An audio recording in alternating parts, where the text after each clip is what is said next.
जो जर्मन की जगह है, टेरिटरीज जो है उनके, तो जर्मन को डिक्लेयर कर दिया गया था भाई कि तुम गिल्टी हो।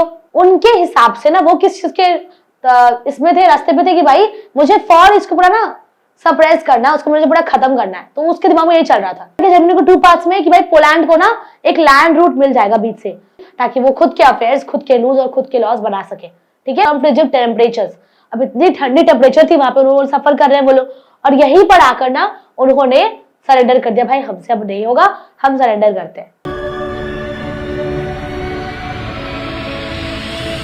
Hey everyone, welcome back to our channel Economics Classes। मैं हूं अंकिका, आप सबकी मेंटोर, और आज हम करने वाले हैं हमारे क्लास 10 आईसीएसई स्टूडेंट्स के उनके हिस्ट्री बुक के सेकेंड सेक्शन जो कि है कंटेम्प्रेरी वर्ल्ड, उसका third chapter which is second world war. ठीक है, देखो स्टार्ट करने से पहले आप लोग को बता दूं कि डिस्क्रिप्शन में पुरानी सारी वीडियोस की लिंक एड की हुई है और ऐड किया हुआ है आप लोग के लिए फ्री नोट्स, आप लोग वहां से डाउनलोड करके पढ़ लेना। क्लियर? अब हम जो चैप्टर स्टार्ट करेंगे ना, इसके पहले हमने फर्स्ट वर्ल्ड वॉर और राइज ऑफ डिक्टेटरशिप में क्या पढ़ा था कि लोगों के अंदर एक रेस का चीज उत्पन्न हो गया था कि उनको लग रहा था कि भाई मैं सबसे बड़ा तेज हूं, मैं बहुत बलवान हूं, तो मैं बहुत बलवान हूं। उसके वजह से लोग आपस में लड़ना शुरू कर चुके थे। ठीक है, बहुत कुछ हुआ, डिस्ट्रक्शंस हुए, बहुत मासूम लोगों की जान चली गई।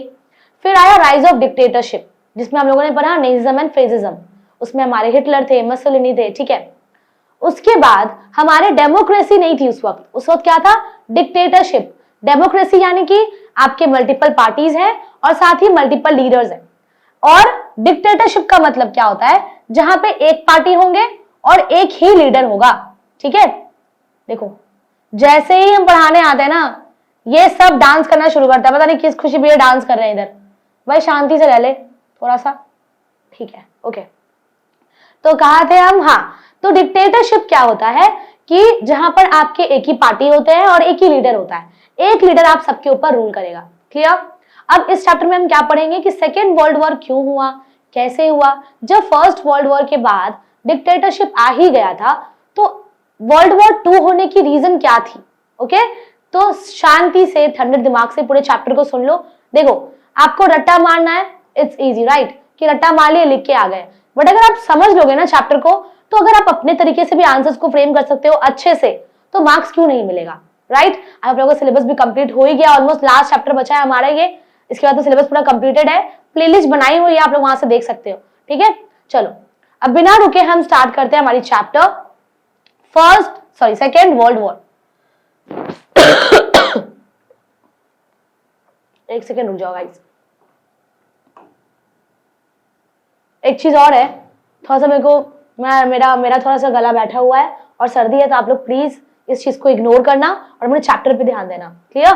Okay, let's start our chapter second world war. First world war and its harsh peace treaties became the cause of the second world war. तो ये जो फर्स्ट वर्ल्ड वॉर हुआ था, जिसमें हम लोगों ने मिलकर एक ट्रेटी साइन की कि जर्मनी गिल्टी डिक्लेयर कर दिया हमने जर्मनी को, राइट? तो इन सब चीज के वजह से, ट्रेटीज के वजह से, ये जो हमारे आपस में जो पीस था ना, जो एक अनसेटल्ड डिस्प्यूट था, ठीक है, वो सबके अंदर जागृत होते रहा। ठीक है, तो फर्स्ट वर्ल्ड वॉर और उनके मतलब इनजस्टिस वाली जो ट्रेटीज थी, उसके वजह से हमारे बीच में क्या डेवलप हुआ? हमारे बीच आ गया सेकेंड वर्ल्ड वॉर। ठीक है, देखो World War I was fought between countries mainly with the intention of acquiring colonies or territories and of course resources। तो जब फर्स्ट वर्ल्ड वॉर हुआ था, वो क्यों हुआ था? क्योंकि लोग आपस में कॉलोनीज के लिए लड़ रहे थे। कॉलोनीज यानी जैसे सपोज कर लो कि पाकिस्तान के पास हमारे कुछ जमीन है, राइट? वो हमारी जमीन को हड़प के रखे हैं, तो वो उन्होंने वॉर में ली है। उन्होंने वो चीज, जब लड़ाई झगड़ा चल रहा था ना, जब वॉर हो रहा था, उसमें उन लोगों ने उस चीज को हड़प लिया। ठीक है, तो उसे हम कॉलोनीज कहते हैं। तो वर्ल्ड वॉर 1 जो हुआ था, वो हुआ था कंट्रीज के बीच में। क्यों हुआ था कंट्रीज के बीच में? क्योंकि वो लोग लड़ रहे थे, कॉलोनीज को एक्वायर करने के लिए लड़ रहे थे वहां पे सब, और territories end of course resources. तो टेरिटरीज के लिए लड़ रहे हैं सब, कॉलोनीज के लिए सब लड़ रहे हैं, और हाँ ऑफ कोर्स रिसोर्सेज जो है, मैन पावर, रिसोर्सेज, लेबर, इन सब चीज के लिए लोग वहां पे लड़ रहे थे। ठीक है, World War II was fought as war of ideologies. तो वर्ल्ड वॉर 2 क्यों हुआ? क्योंकि यहाँ पे आइडियोलॉजीज आ गए। कौन कौन आ गए? देखो, फेसिज्म है, कम्युनिज्म है, नेजिज्म है, were seen ideologies during this period. Damage caused by the second world war surpassed all other wars. तो सेकेंड वर्ल्ड वॉर में जो डैमेज हुआ ना, जो डिस्ट्रक्शंस हुए, जो लॉस ऑफ लाइफ हुआ, वो सारे ही वॉर को शांत कर चुका था। और सबसे ऊपर अगर कोई खतरनाक वॉर अभी तक हुआ है तो वो सेकेंड वर्ल्ड वॉर है। क्लियर? ओके, ये था इंट्रोडक्शन। अब पढ़ते हैं हम कि हमारे सेकेंड वर्ल्ड वॉर की कॉज क्या थी, क्यों हुई second world war. First reason क्या है? Dissatisfaction with the treaty of Versailles. First world war 1914 से 18 तक चला था, ठीक है, came to an end by the treaty of Versailles. तो आपको याद होगा कि हमने जो फर्स्ट वर्ल्ड वॉर पढ़ा था ना, तो उसमें हमने लास्ट में एक ट्रेटी साइन की थी, ठीक है। तो फर्स्ट वर्ल्ड वॉर खत्म कैसे हुआ? ट्रेटी ऑफ वर्साइल्स से खत्म हुआ था, ठीक है ना। It created more problems than it solved.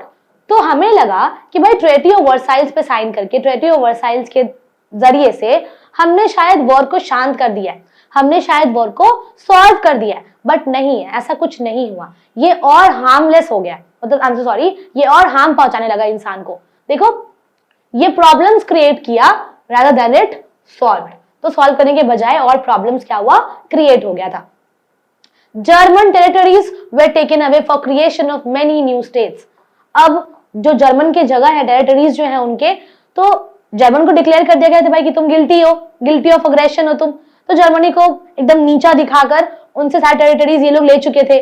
और टेरिटरीज लेकर उन्होंने क्या किया?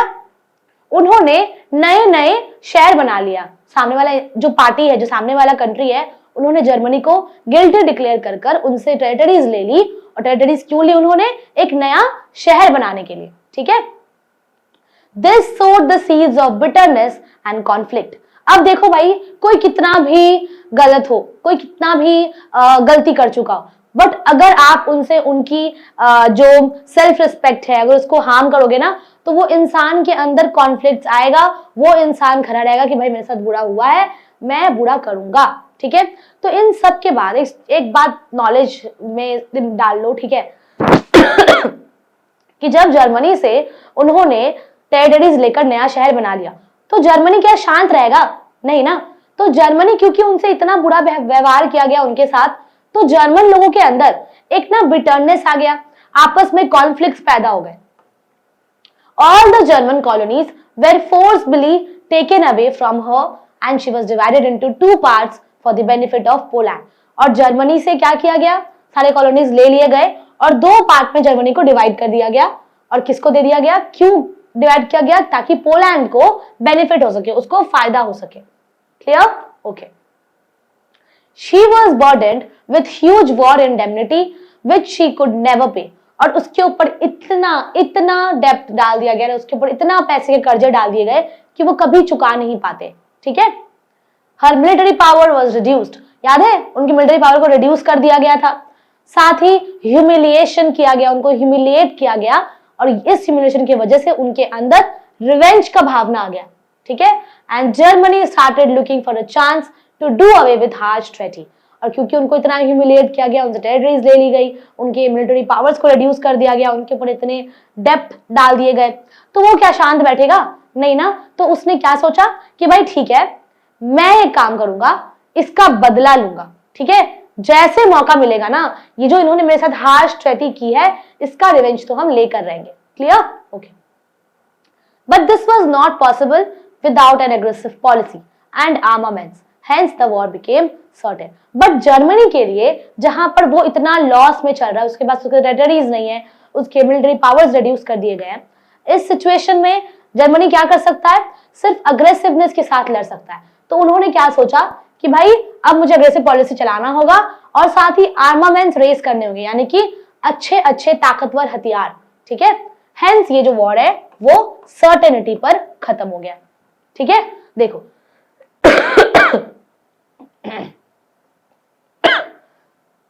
अब क्या है? Rise of fascism and Nazism. Rise of extreme nationalism in Italian Germany in the form of fascism and Nazism respectively contributed to the cause which led to the Second World War। और भाई नेजिज्म और fascism दोनों ही उन्होंने इतना अच्छा अपना तरीका लगाया, इतने अच्छे से उन्होंने कंट्रोल किया, गवर्नमेंट बनाई कि गवर्नमेंट बनाने के बाद सेकेंड वर्ल्ड वॉर हो गया। तो क्या गवर्नमेंट बनाया आपने भाई? आपने गवर्नमेंट क्यों बनाई थी कि भाई चलो ठीक है, सब लोग अभी डिस्ट्रक्शन के साथ गुजरे हैं, सबके सब पास प्रॉब्लम हुआ है अभी, तो फर्स्ट वर्ल्ड वॉर के बाद हम गवर्नमेंट बनाएंगे तो शायद सब कुछ ठीक हो पाए। बट आपको तो कुछ आता ही नहीं है भैया, आपने सब कुछ तो खराब कर दिया ताकि सेकेंड वर्ल्ड वॉर 2 भी हो जाए। तो सेकेंड वर्ल्ड वॉर भी हो गया उनकी वजह से, ठीक है। Italy wanted to revive the glory of the old Roman empire. Italy को क्या चाहिए भाई? मेरा जो बुराई हुआ है, मेरा जो तहस नहस हुआ है, तो मेरे को अपना पुराना ग्लोरी वापस चाहिए, ठीक है। She joined the Anti-Comintern Pact in 1937 and formed a 10-year alliance with Germany in 1939. अब उन्होंने क्या किया, इटाली वालों ने क्या किया, एंटी कमिंटन पैक्ट को ज्वाइन कर लिया 1937 में, क्लियर। और उन्होंने एक अलायंस बनाई, 10 साल की अलायंस बनाई उन्होंने जर्मनी के साथ 1939 में, ठीक है, टू स्ट्रेंथन हर पोजीशन। और क्यों बनाया इन्होंने? पता है भाई कि जर्मनी बहुत पावरफुल है, तो अगर हम उनके साथ अच्छा सा अलायंस बनाएंगे तो हम भी बहुत ही पावरफुल हो जाएंगे। तो अपने पोजीशन को स्ट्रेंथन करने के लिए इन्होंने जर्मनी के साथ अलायंस बनाई, वो भी 10 साल का अलायंस, ठीक है। अब मसोलिनी ने क्या किया, उन्होंने एस्टैब्लिश डिक्टेटरशिप इन इटाली, डिक्टेटरशिप लगा दी इटाली में मसोलिनी ने। ही अपोज्ड ट्रीटी ऑफ वर्साइल्स, उन्होंने क्या बोला, ट्रीटी ऑफ वर्साइल्स हमारे लिए कुछ नहीं है, हम उनके हिसाब से कोई काम नहीं करेंगे, हम उनके खिलाफ है, ट्रीटी ऑफ वर्साइल्स के खिलाफ है, ठीक है। Italy attacked Abyssinia, the League of Nations failed to take any action against Italy, which showed the weakness of the League. अब याद है हमने लीग ऑफ नेशन बनाई थी, क्यों? क्योंकि कोई भी तरीके की वॉर जो है वो ना हो, सब कोई पीसफुली रह पाए, पूरे देश भर में शांति बना हुआ रहे, सब लोग जस्टिस में रहे, right. But league of nation fail हो गया क्योंकि उन्होंने लीग ऑफ नेशंस के हेल्प से कोई भी एक्शंस नहीं लिया गया इटाली के खिलाफ। तो क्योंकि भाई लीग ऑफ नेशंस यहाँ पर कोई काम नहीं कर पाई, तो लीग ऑफ नेशंस जो है वो भी फेल हो गया था, clear, okay. In Germany Hitler wanted to reestablish the prestige of Germany in the international field. अब जर्मनी में हिटलर क्या चाहता था कि भाई जर्मनी का जो उनका जो इज्जत खोया है, उनका जो इंटरनेशनल फील्ड में पीस खोया है, वो हमें वापस लेके आना है। He disobeyed terms of the Treaty of Versailles and declared rearmament. अब उन्होंने ट्रेटी ऑफ वर्साइल्स की हर टर्म्स को, हर लॉज को डिक्लेयर कर दिया कि वो मेरे लिए कुछ नहीं है, उनको मैं अपोज करता हूं, मैं उनके हिसाब से नहीं चलूंगा, ठीक है। In 1938, he took over Austria and divided Czechoslovakia. In this way, Mussolini and Hitler drove the countries of the world towards another world war. और इसी तरीके से देखो उन्होंने क्या किया, ऑस्ट्रिया को 2 पार्ट्स में डिवाइड कर दिया, स्लोवाकिया में, ठीक है। और इस तरीके से मसोलिनी और हिटलर का डिक्टेटरशिप सेकेंड वर्ल्ड वॉर के कॉज बन गए थे, ठीक है, ओके। पॉलिसी ऑफ अपीजमेंट देखो, पॉलिसी ऑफ अपीजमेंट बहुत इंपॉर्टेंट है, अच्छे से सुन लो।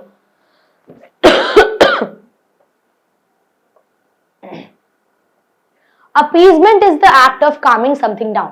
अपीजमेंट मतलब क्या होता है कि भाई कोई लड़ाई झगड़ा चल रहा है तो उसको शांत करने के लिए हमें कुछ तो अपनाना होगा, तो वो हम अपीजमेंट का एक्ट लगाते हैं कि भाई सब लोग शांति से बना हुआ रहे। It refers to the policy of pacifying an aggressive power at the expense of some other country. Britain and France followed the policy of appeasement towards dictatorial countries like Germany and Italy. अब Britain और France ने देखा भाई ये लोग तो बहुत ज्यादा नौटंकी कर रहे हैं, आर्मामेंट्स बढ़ा रहे हैं, अपने मिलिट्री पावर्स बढ़ा रहे हैं, तो वहां पर ब्रिटेन और फ्रांस ने क्या किया, उन्होंने अपीजमेंट की पॉलिसी को फॉलो किया। किसके खिलाफ? जर्मनी और इटाली के खिलाफ। Because they felt that dictators had a real cause of grievance due to the humiliating terms of the Treaty of Versailles. अब ब्रिटेन और फ्रांस ने जर्मनी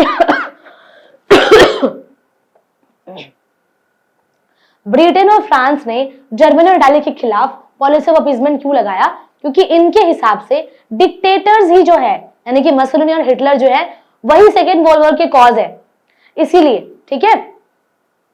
साथ ही ये लोग ट्रीटी ऑफ वर्साइल्स के सारे लॉज, उनके सारे ट्रीटीज को ह्यूमिलिएट कर रहे हैं, फॉलो नहीं कर रहे थे। And if the grievances were removed they would not disturb world peace. Further they wanted to check the rising tide of communism and Russian Bolshevism. Britain and France feared that Germany would divert towards Russia Bolshevism. अब Britain France को क्या लगा कि भाई शायद Germany इतना कमजोर हो चुका है, उसको भी तो हेल्प चाहिए ना सबका, तो शायद जर्मनी जो है ना वो रशिया के साइड ना चला जाए, फिर तो हमारा ये बैंड बजा देगा, ठीक है, ओके। नेक्स्ट देखो, कॉज कितना पढ़ चुके हैं हम? 3 कॉजेस पढ़ चुके हैं, ठीक है। अब चौथा कॉज देखो, जापानीज इन्वेजन ऑफ चाइना, बहुत इंपॉर्टेंट है। देखो, Japan ambition rose after the first world war. तो जापान ना फर्स्ट वर्ल्ड वॉर के बाद थोड़ा सा ज्यादा ही उतावला होने लगा, वो बहुत ही खुश हो गया, तो उनका जो अंदर का ताकत है वो बढ़ने लगा, बहुत ज्यादा खुश हो गया था वो, ठीक है। She was determined to dominate the far east. उनके हिसाब से ना वो किस चीज के इसमें थे, रास्ते पे थे कि भाई मुझे फार ईस्ट को पूरा ना सप्रेस करना है, उसको मुझे पूरा खत्म करना है, तो उसके दिमाग में यही चल रहा था। In 1931 Japan attacked Manchuria and set up a government there. अब उन्होंने क्या किया, उन्होंने मंचूरिया में अटैक की और अपनी गवर्नमेंट पूरी वहां बना ली मंचूरिया में, ठीक है। Japan also started an undeclared war against China 1931। उन्होंने क्या किया, मतलब बिना कुछ बोले बाले, डिक्लेयर भी नहीं किया, एक अनडिक्लेयर्ड वॉर उन्होंने की 1931 में चाइना के खिलाफ, ठीक है। China appealed. अब चाइना क्या मांगा भाई, लीग ऑफ नेशन क्यों था, शांति के लिए ना, कि भाई कोई लड़ाई झगड़ा होगा तो हम लीग ऑफ नेशंस को सामने भेजेंगे, right. But league of Nations से उन्होंने हेल्प मांगी, क्या उनको हेल्प मिला, उनको हेल्प नहीं मिला, तो यहां पर फेल होता है लीग ऑफ नेशंस, ठीक है। देखो, China appealed to the League of Nations to declare sanctions against Japan. तो उन्होंने बोला भाई सैंक्शंस ला लो जापान के खिलाफ। Britain and France, the leading members of the league, did not pay any attention to the appeal. और Britain और France जो है ना, वो वहां पर लीग ऑफ नेशंस के सबसे लीडिंग कंट्रीज थे, राइट। उन्होंने क्या कोई एक्शन ली, कोई अटेंशन ही नहीं दिया। देखो, did not pay any attention. तो चाइना ने जो वहां पर अपील की, भाई मुझे लीग ऑफ नेशंस चाहिए, इनके खिलाफ, जापान के खिलाफ मुझे एक्शन लेना है, तो ब्रिटेन और फ्रांस जो है, जो लीडिंग मेंबर्स है लीग ऑफ नेशन के, उन्होंने क्या किया, उन्होंने वहां पर उनके बातों पर अटेंशन ही नहीं दी, ठीक है। Japan join the Berlin Rome axis to form the Berlin Rome Tokyo axis to further its policy of expansion and conquest. तो जापान क्या कर चुका था, बर्लिन रोम एक्सिस को ज्वाइन कर लिया, ताकि बर्लिन रोम एक्सिस जो है वो बर्लिन रोम टोक्यो एक्सिस बन जाए, ठीक है। देखो, इन 1933 Japan left the League of Nations, और लीग ऑफ नेशन को 1933 में जापान छोड़ चुका था, and started occupying the British and American properties in China. तो ब्रिटिश और अमेरिकन प्रॉपर्टीज जो चाइना में है, उन्होंने क्या की, जाकर वो सारे जगहों को हड़पने लगे, अपनाने लगे उसको। Britain and France follow the policy of appeasement. Britain and France जो है, क्योंकि वो लीग ऑफ नेशन के कुछ नहीं कर पाते लीग ऑफ नेशन से, तो उन्होंने क्या की, पॉलिसी ऑफ अपीजमेंट की, ये सोचकर कि शायद जापानीज जो है वो चाइना को वीकेंड कर देगी, उसको शायद दबा देगी। ये था हमारा fourth point, Japanese invasion of China. अब देखो, failure of league of Nations. तो भाई सबसे बड़ा कॉज तो यही लगता है मुझे, क्यों बनाया फिर आपने लीग ऑफ नेशन, जब कोई काम का ही नहीं था तो नहीं बनाते आप लोग यार, ठीक है। देखो, league of Nations was created after the first world war. तो भाई पता है फर्स्ट वर्ल्ड के बाद क्रिएट हुआ था, टू प्रिवेंट फ्यूचर वॉर्स, ताकि फ्यूचर वॉर्स जो है वो ना हो सके। However, League suffered an early blow when the USA did not join the League. But USA जो पावरफुल कंट्री है, उन्होंने लीग ऑफ नेशंस को ज्वाइन ही नहीं की थी, ठीक है। Even those who joined the League were not interested in the principle of collective security. But जो लोग ज्वाइन कर भी चुके थे ना, उनका कोई भी अटेंशन नहीं था, उनका कोई भी इंटरेस्ट ही नहीं था इस कलेक्टिव सिक्योरिटी के पीछे, तो लीग ऑफ नेशंस इस वजह से भी फेल हो गया था, ठीक है। Okay, League of Nations succeeded in controlling the threat of war in cases where the parties were small nation. League of Nations काम किया अपने अनुसार, वो ठीक काम किया, बट कहां, जहां वॉर छोटे छोटे नेशंस में हो रहा है वहां लीग ऑफ नेशंस अच्छे से चला, और जहां बड़े बड़े नेशंस लड़ रहे हैं वहां क्या कर सकता है, वो कुछ नहीं कर पाया, ठीक है। League did nothing when Poland captured a part of Lithuania. 1921 में जब पोलैंड ने लिथुआनिया के पार्ट को कैप्चर कर लिया, तब लीग ऑफ नेशंस ने कुछ नहीं किया। 1923 में there was a threat of war between Italy and Greece. Italy refused to submit the League's interventions and the disputes were settled by direct mediation of Great Britain and France. Thereafter, in every crisis, League was either defied or ignored. तो हर जगह पर कोई बड़ा बड़ा war हो जाए, कुछ भी हो जाए, लीग जो है ना वो इग्नोर किया गया, पूरा कंप्लीटली इग्नोर्ड, ठीक है।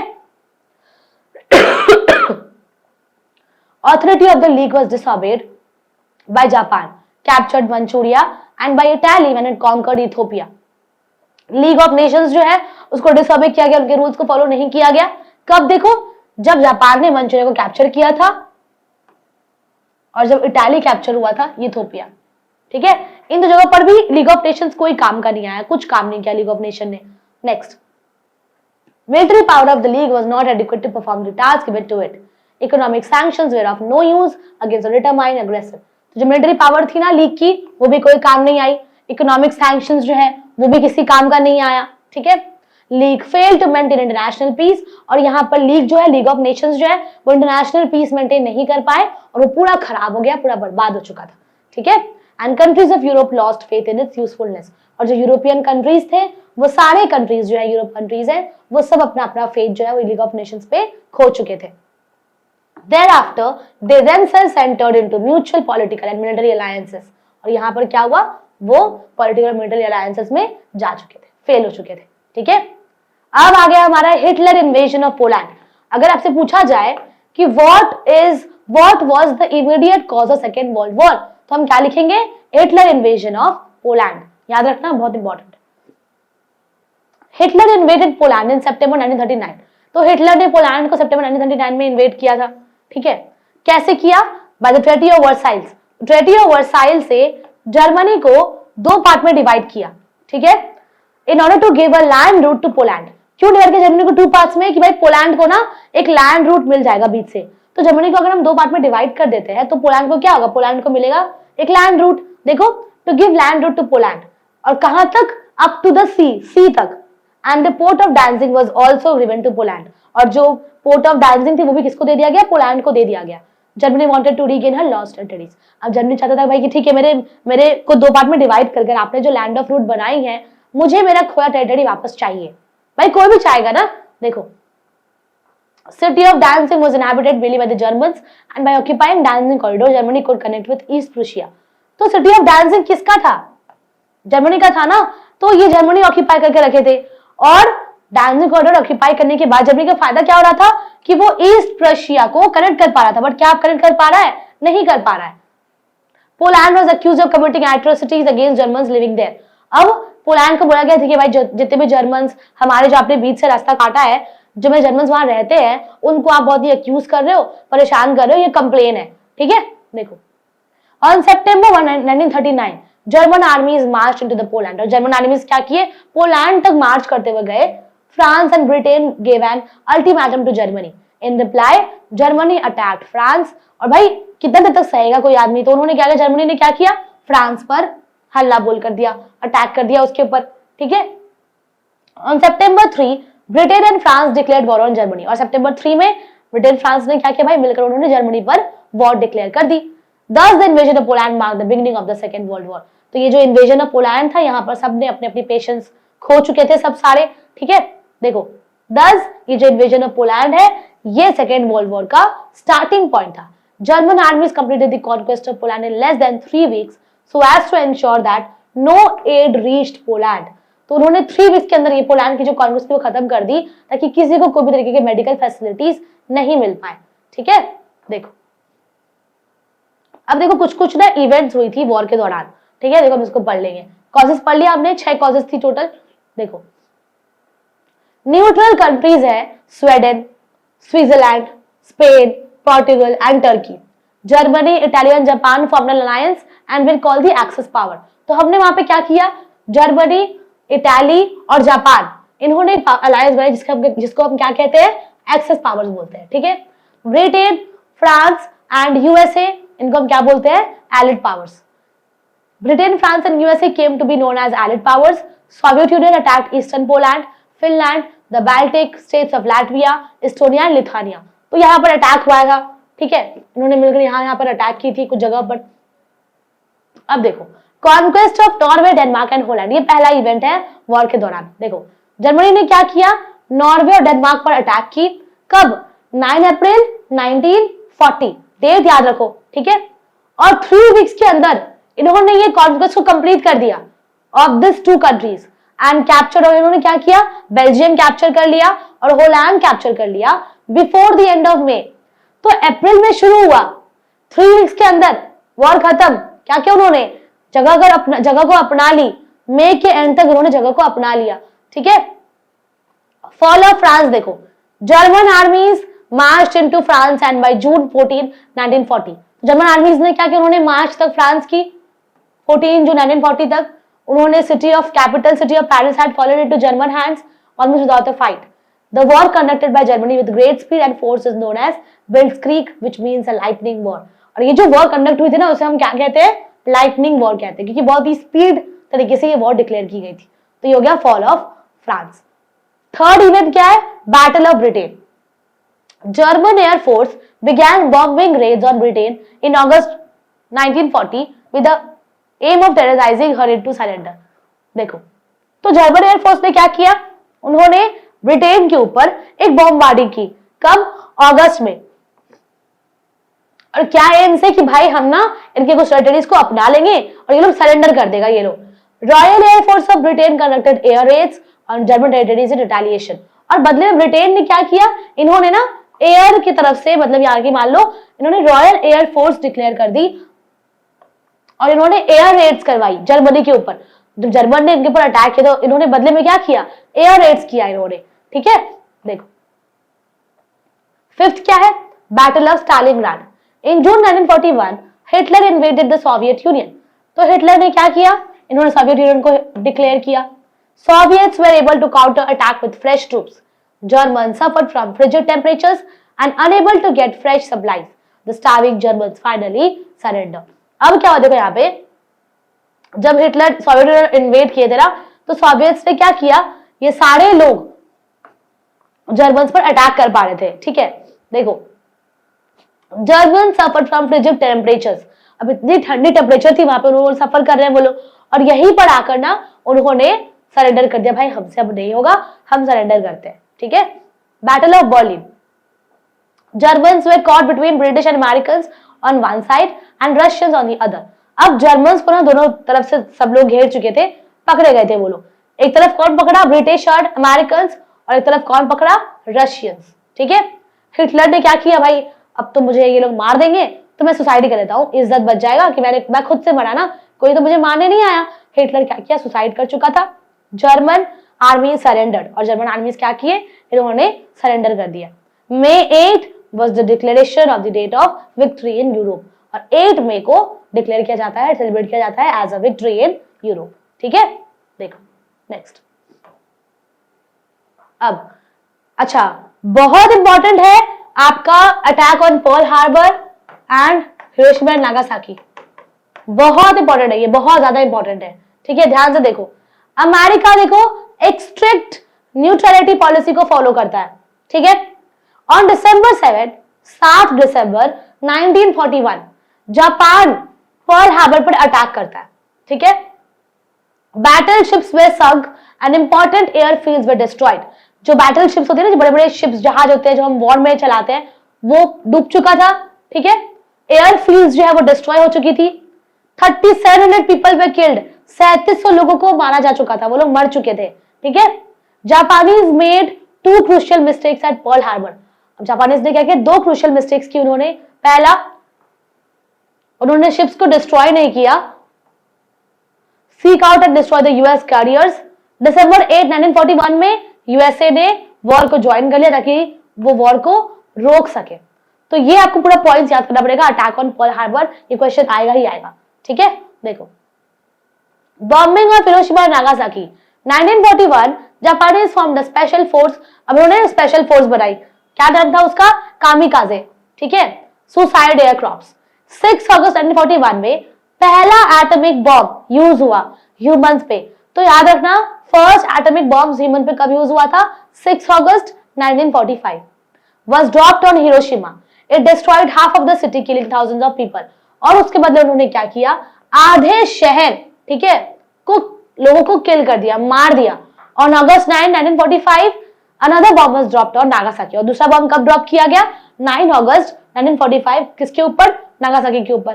ठीक है, On September 2, 1941, Japan surrendered unconditionally after 6 long years. World War II was over.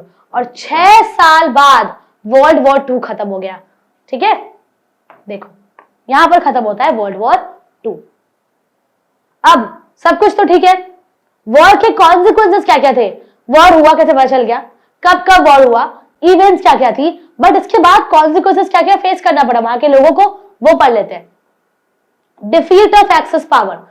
Up to the middle of 1942 the axis power यानी कि Germany, Italia and Japan met with remarkable success and captured large territories in Europe, Africa and Asia। तो जीत चुके थे, तो उन्होंने बहुत बड़े बड़े नंबर्स में बड़े बड़े टेरिटरीज को अपना लिया, यूरोप में, अफ्रीका में, एशिया में। But by the end of 1942, but 1942 के एंड होते होते tide began to turn against the axis powers. In November 1942 allied forces जो है Britain, France, Soviet Union and USA इन्होंने अपने जगहों पर टेरिटरीज को रिकैप्चर कर लिया था। ठीक है, this was followed by victory over Italy and then Germany. ठीक है, after the defeat of Germany allied powers turn their attention towards Japan. अब जैसे जैसे जर्मनी के ऊपर जीत हासिल हो गया था तो ये जापान की तरफ घूम गए। Japan had won and occupied most of the South East Asia. Japan जीत चुका था और साउथ ईस्ट एशिया में बहुत सारी जगह को उन्होंने हड़प लिया। ठीक है, British force liberated Myanmar, Malaya, Philippines and Singapore in the Potsdam conference. Conference के टाइम पे, जो कॉन्फ्रेंस हुआ था जुलाई 26, 1945 में, एलिड पावर्स ने क्या किया, जापान को बोला कि भाई सरेंडर कर दो तुम लोग। किसने बोला? एलिड पावर्स ने बोला यहां पर जापान को। बट जापान ने क्या बोला? नहीं, मैं रिफ्यूज करता हूं, मैं नहीं सरेंडर करूंगा। कॉन्सिक्वेंटली अमेरिका ने क्या किया? एक बॉम्ब थपाक ड्रॉप कर दिया उसके ऊपर। America dropped the atomic bombs on Hiroshima and Nagasaki. Japan offered to surrender on the terms of Potsdam declaration of the war came to an end. Japan क्या बोला? भाई ठीक है, इतना बॉम्बार्डिंग मत करो भाई, मैं सरेंडर करूंगा, बट पोट्सडाम के डिक्लेरेशन के बाद। और फिर यहाँ पर वॉर जो है वो खत्म हो जाता है। ठीक है, देखो, thus after the war axis powers had to face the following consequences। तो देखो कौन कौन से consequences फेस करना पड़ा। At the end of world war 2 Germany divide हो गया जोन्स में, each zone under the army of each of the allied powers. देखो पहला कौन है? फेडरल रिपब्लिक ऑफ जर्मनी, जिसको क्या बोलते हैं? Waste Germany. कौन एडमिनिस्टर करेगा इसको? यूके, फ्रांस और यूएसए, यूएस। ठीक है, और ये कैपिटलिस्ट ब्लॉक का पार्ट बन चुका था। ठीक है ना। Next, Germany democratic Republic, GDR, इसे हम क्या कहते हैं? East Germany. और इसको कौन एडमिनिस्टर करता है? Soviet union with east Berlin, और इसे हम क्या कहते हैं? कैपिटल। और ये किसका पार्ट बन गया? कम्युनिस्ट ब्लॉक का पार्ट बन गया। याद रखना, ये जो हमारे एफआरजी है ये पार्ट है कैपिटलिस्ट ब्लॉक के, और जो जीडीआर है ये पार्ट है हमारे कम्युनिस्ट ब्लॉक के। ठीक है, देखो second point, Japan and Italy also became very weak. दोनों जगह और वीक हो चुके थे। जर्मनी क्योंकि they were not divided into zones to be covered by conquering forces, American army was to occupy Japan until 1952. After this period, the Japanese would resume sole country over their own affairs. इसके बाद Japan ने क्या किया? उन्होंने अपनी soul countries बनाई ताकि वो खुद के अफेयर्स, खुद के रूल्स और खुद के लॉज बना सके। ठीक है, Emperor Hirohito was left on the throne as a constitutional monarch, and the Japanese parliament retained some of its law-making powers. All lands acquired or seized by Japan since 1895 were taken away. जितनी भी land को Japan ने acquire कर ली थी, हड़प लिया था उन्होंने, वो सब कुछ उनसे ले लिया गया था। और देखो वो कब से हड़प रहे थे? 1895 से ही वो हड़पना शुरू कर चुके थे। ठीक है, तो उनसे जितना चीजें उन्होंने हड़पी सब कुछ उनसे ले लिया गया। ठीक है, नेक्स्ट देखो, formation of UN, horrors of the 2 world Wars and the failure of league of nation. भाई देखो इतना गंदा वॉर हुआ ना दोनों, first world war, second world war दोनों कि, और जो failure league of Nations fail हुआ, अब मीटिंग बुलाया गया। ठीक है, बिग 3 रोजवेल्ट के बीच में।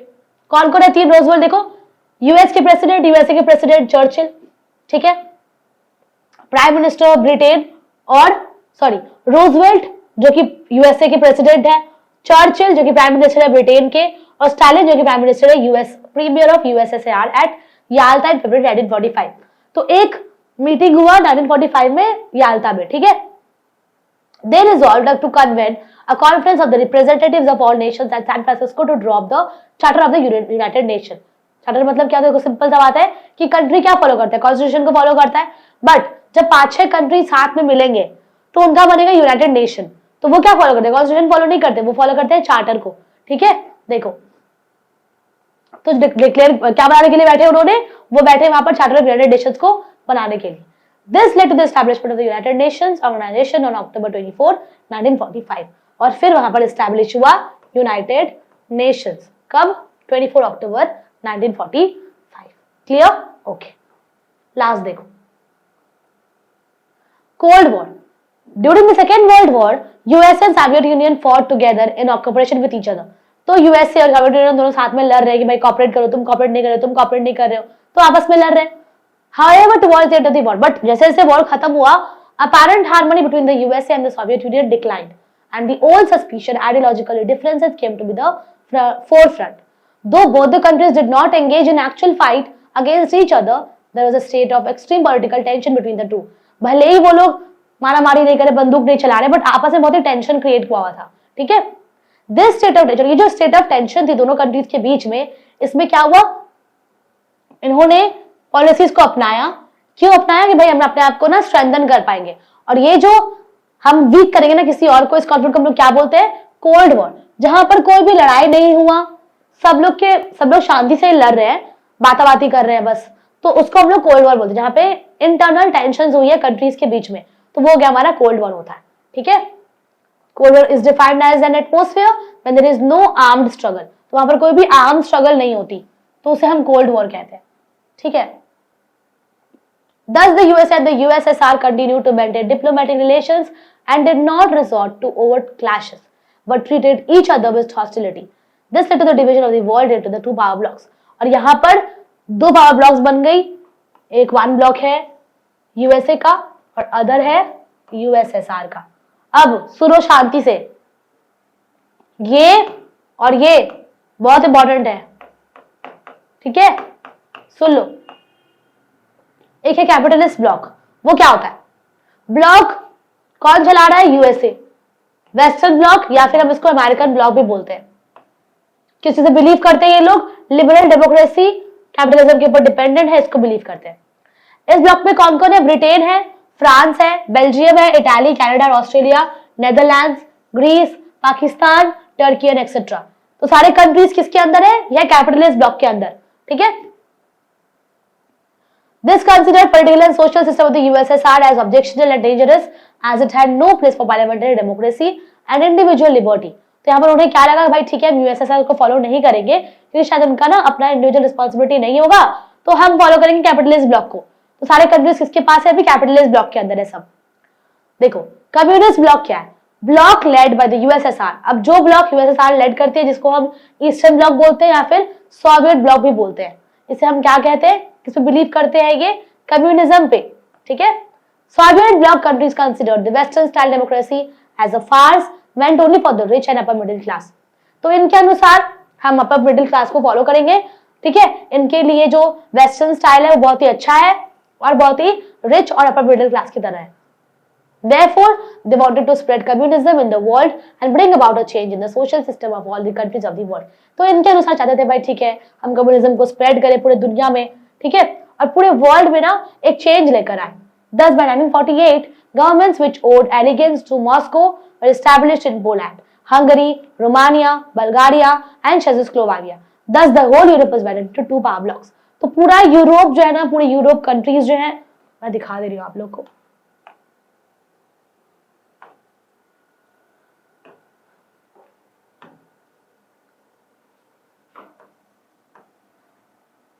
पूरे यूरोपियन कंट्रीज उसमें डिवाइड किए हुए हैं।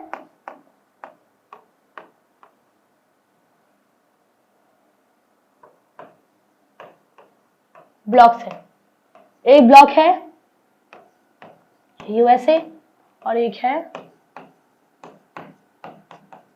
Soviet union. इसमें लीडर कौन है? रशिया। बट इन दोनों में इंडिया है नहीं, वो हम आगे पढ़ेंगे। इंडिया वाले क्या बोलते हैं कि भाई देखो सिंपल सा बात है, मैं अभी तक ब्रिटिश के रूल में था, फिर पाकिस्तान से लड़ाई हो गया मेरा, अब क्या चाहते हो भाई, तुम्हारे रूल में अंदर में रहूं? मैं नहीं रहूंगा। तो यहां पर ना इंडिया के एक लीडर है, बहुत अच्छे लीडर है वो, उन्होंने क्या किया, सबको ना इन्फ्लुएंस कर दिया कि भाई इसको ज्वाइन मत करो, ब्लॉक्स को ज्वाइन मत करो। देखो एक कैपिटलिस्ट ब्लॉक है, एक कम्युनिस्ट ब्लॉक है, बोलते हैं भाई ज्वाइन मत करो इसको, ठीक है, ये कैपिटलिस्ट है।